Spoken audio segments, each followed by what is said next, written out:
Muy buenos días, son las 10 de la mañana, las 9 en Canarias y os damos la bienvenida en directo un día más a Hablando Claro. En el programa de hoy vamos a hablar sobre uno de los temas más controvertidos en las redes sociales, la vacunación infantil. Así que si queréis saber cómo termina, no os despeguéis de la televisión y quedaros hasta el final. Nuestros debatientes de hoy son Margarita Solares, enfermera especialista en pediatría del Hospital Universitario La Paz. Muy buenas. Y María Moreno, que es madre de 3 hijos vacunados. Muy buenos días. Que debatirán contra Alicia Navarro, presidenta de la Asociación AVI de Afectados de la Vacunación Infantil. Buenos días. Y Manuel López Herrera, que es padre de 2 hijos antivacunas. Hola, gracias por invitarme. Para dar comienzo a este debate, vamos a comenzar con una de las noticias más conflictivas de esta última semana. Uno de los vídeos que se ha hecho más viral en Twitter estos últimos días ha sido sobre un pequeño enfrentamiento entre una enfermera y un padre que había decidido no vacunar a sus hijos. A raíz de esto se ha creado un debate bastante problemático entre lo que son los sanitarios y los padres de algunos de los niños de la población infantil española. Así que contadme, ¿qué opináis vosotros respecto a este tema? Empecemos con Margarita.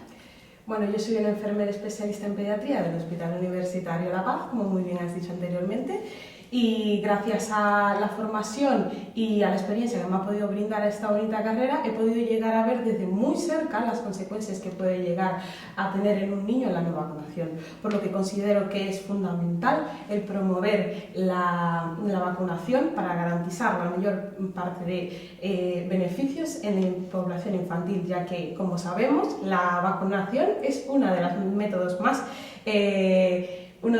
más efectivos que tenemos hoy en día para prevenir en ciertas patologías.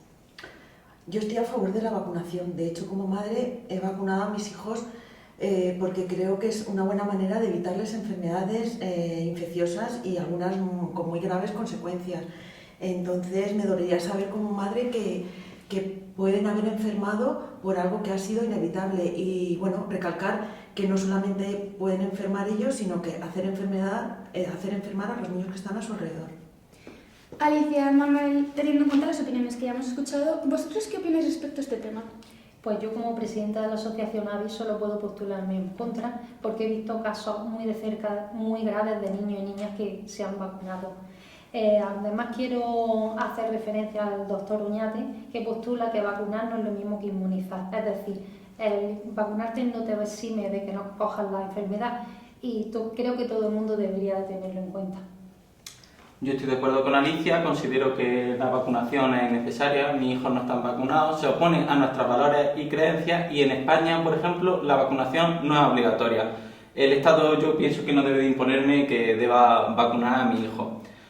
El riesgo considero que es igual el pasar la enfermedad que vacunarte y al final la inmunidad que te da el pasar la enfermedad es mejor. Entonces nosotros seguimos otros métodos alternativos y medicinas tradicionales que nos funcionan mejor. María, teniendo en cuenta lo que ha comentado Manuel sobre la vacunación voluntaria, ¿crees que hay alguna razón para ponerla obligatoria? Yo creo que en algunos casos sí debería ser obligatoria. Por ejemplo, en el caso del calendario vacunal infantil o en caso de personas inmunodeprimidas o también casos como lo que estamos viendo ahora de casos de emergencia como ha sucedido con la vacuna del COVID. De todas formas, en España, como bien ha dicho Manuel, no es obligatoria y los padres decidimos si queremos vacunar a nuestros hijos o no. No hay sanciones económicas ni de tipo legal, aunque habría que hablar de casos como comunidades como Galicia, Extremadura, Castilla y León son las que me vienen a la mente, en las que es necesario vacunar a los niños para entrar en una guardería, o países cercanos al nuestro como Italia, Alemania o Francia, donde además imponen sanciones económicas. Recalcar que España, aún así, a pesar de todo esto, es uno de los países con la tasa más alta de vacunación a nivel europeo y que solamente un 7% de la población cree que hay más riesgos que beneficios a la vacunación y que se da en población con más bajo nivel educativo. Alicia, acabamos de escuchar a Marian. ¿Crees que los riesgos de los que ella habla realmente son tan significativos como para ponerla obligatoria? Pues verás, Palmira, en mi asociación hay muchísimas chicas que se han vacunado contra la vacuna del virus del papiloma humano y he de decirte que han acabado en urgencias muy graves. También he de comentarte que, aparte, esta vacuna solo protege de 2 cepas de las 16 que hay, o sea que los riesgos son mayores que los beneficios. Aparte, quiero comentar el famoso caso de Erika, una chica de 16 años que tras ponerse la segunda dosis de la vacuna quedó paralítica de los miembros inferiores. Pero es que además tengo datos de que hay niños pequeños, o sea, menores de 1 año, que han tenido muerte súbita después de vacunarse. Pero aparte hay incluso casos graves como el síndrome de Guillain-Barré, que han tenido apariciones bruscas de parálisis facial, aparte déficit neurológico, encefalopatías, convulsiones. Y además todas estas que te estoy comentando podrás consultarlas en el portal de vacunas de la Asociación de Pediatría. Primero que nada, permíteme que te corrija, Alicia. En la actualidad existen 200 tipos del virus, de los cuales 30 de ellos están asociados al cáncer. Y como muy bien has dicho anteriormente, la vacuna solo protege a 2 de ellos, que son el 16 y el 18. Pero protege ante ellos porque estos suponen el 70% de los cánceres de cuello del útero. Y haciendo referencia al caso de Erika, como muy bien dijo en su momento Claudio Dazar, no se trata de un tema de opiniones ni de posiciones, es un tema de evidencia científica y hoy en día no existe ninguna prueba que se pueda relacionar con el caso de Erika y con los efectos adversos de la vacuna. Y tenemos que recordar que se estima que alrededor del 80% de las mujeres en alguna etapa de su vida van a padecer en algún momento esta afección. Y de acuerdo con la OMS, en 2016 hubieron entre 291 millones de mujeres afectadas, de las cuales 300.000 de ellas, de las cuales 300.000 de ellas terminaron con cáncer de útero. Además de ello, 275.000 terminaron en una muerte, por lo que es fundamental el promover la vacunación para este tipo de afecciones. No estoy de acuerdo en lo que Alicia, comentan. un segundo, no te interrumpirla, pero vamos a darle el turno de palabra a Manuel. Manuel, ya hemos escuchado todo lo anterior, ¿algo que comentar?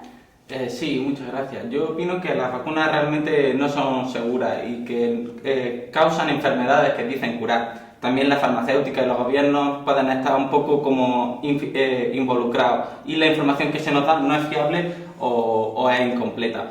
Respecto al tema más actual del COVID, diría que mis hijos no están vacunados y considero que la información que está llegando, un 70% de las personas vacunadas está cogiendo la enfermedad y nosotros consideramos que no son seguras. Para terminar, si me dejas hacer el apunte, considero que actores muy importantes como Jim Carrey, Nicki Minaj, Novak Djokovic o Miguel Bosé están en contra de la vacuna y encuentro su discurso muy coherente.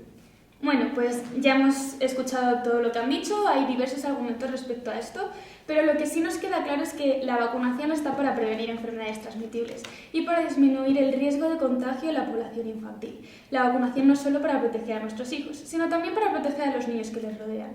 Aún así, esto no se exime de que puedan provocar secuelas y definitivamente es un riesgo que muchos padres no quieren asumir. ¿Alguien más tiene algo que comentar antes de finalizar el debate?